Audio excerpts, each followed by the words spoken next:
Hey everybody, Mr. here to talk to you about one of my favorite tech tools, Flipgrid for the K-12 classroom.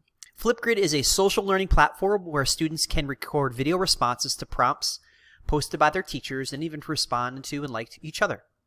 It is a really cool tool that's really focused on empowering learners. It's to me one of the best tools because it's really simple to use and has lots of applications. Right now it is 100% free and it's guaranteed free for life, which I also love. As you know, more and more technology tools are free to a certain point and then they all of a sudden put some other features have to be paid in order for you to be able to use them.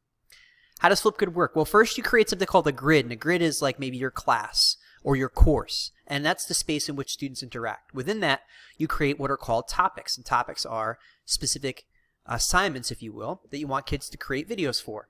You can have them respond to a video from a TED Talk, which you can see here, or an Adobe Spark video that you made, or a Google Doc that has a list of criteria, or an image that you want them to respond to. So there's really, again, a number of uses, plenty of ways that you can give them challenges or prompts to get them thinking.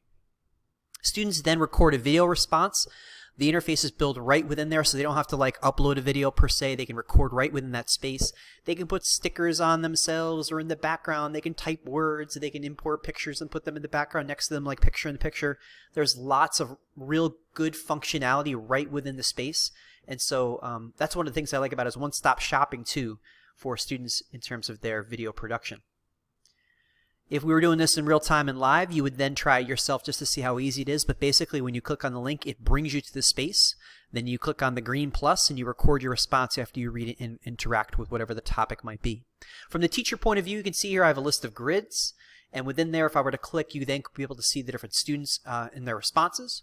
You can set up a lot of different things like who can access the grid. For example, the one that says current global issues here on my screen was just for my students. And in order to be able to access it, you'd have to have the link and have to have an email at apcsd.org. Otherwise, you wouldn't be let in.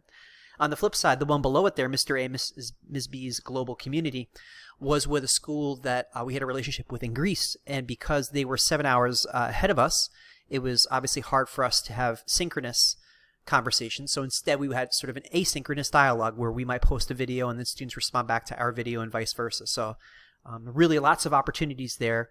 They call those grid pals, by the way, if you want to learn more about that within the Flipgrid community. There are so many different uses of Flipgrid. Here's just a sample list that I took from their website. So it could be content check-ins, current events, goal setting, classroom connections, book reviews, all sorts of stuff right within the Flipgrid. So in fact, they have this thing called the integration guide, which breaks things down by subject area and by level. So you can see like 6-8 social studies, what they're doing, or 7-12 such and such science class, for example, what they might be doing.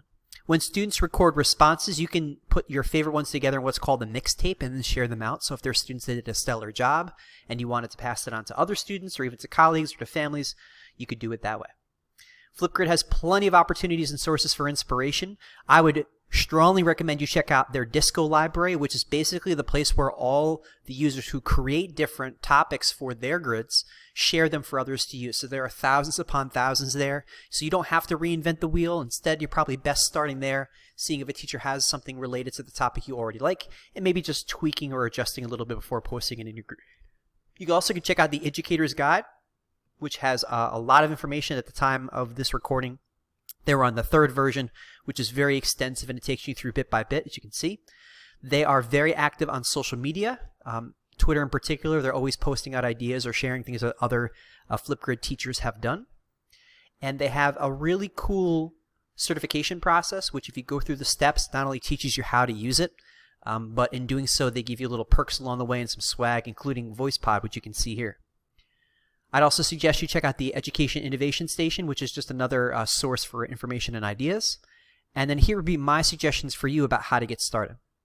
I would head to Flipgrid and sign up with your Google account. I would watch some of their walkthrough videos just to kind of see, especially for those people that might be a little bit more nervous about how to set things up. Then I would head to their Disco library and search for your content areas, your project ideas, and see if somebody else has come up with something that you might want to use and tweak. Also check out their integration docs because it breaks things down again by subject area and might have some good ideas that correlate to your course. It's very easy to share it to Classroom, and I know a lot of us are Google Classroom users. And then have some additional resources like Grid Pals, which I alluded to, which is a way for you again to connect with classrooms around the world. Here are some more resources, again, linked in this presentation, which you can find at itsmra.com, along with other technology tools that I have for anybody. And don't hesitate to reach out to me as well from my website, and I'd love to be able to meet with you and discuss these ideas further. So, for Flipgrid in the K-12 classroom, I'm Mr. A.